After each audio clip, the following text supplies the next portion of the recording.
Part 2a. What if the Seven Mountain Mandate was the devil's offer repackaged? What if the end-time deception isn't some dark government plot or secular movement? What if it's dressed up like a revival? In Matthew chapter 4, Satan takes Jesus to a high mountain and shows him all the kingdoms of the world and the glory of them.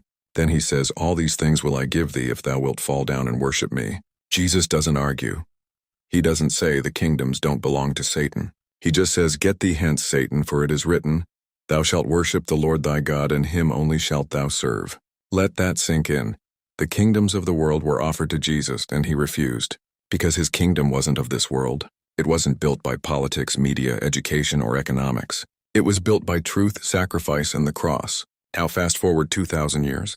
There's a movement in the modern church pushing something called the Seven Mountain Mandate. It teaches that if Christians can take control of 7 key areas — religion, government, education, media, business, arts, and family — then we can reclaim society for God and prepare the world for his return. But stop and think. Isn't that the same offer Jesus turned down? What Satan offered Jesus, the power over every earthly kingdom, has now been rebranded as a Christian mission.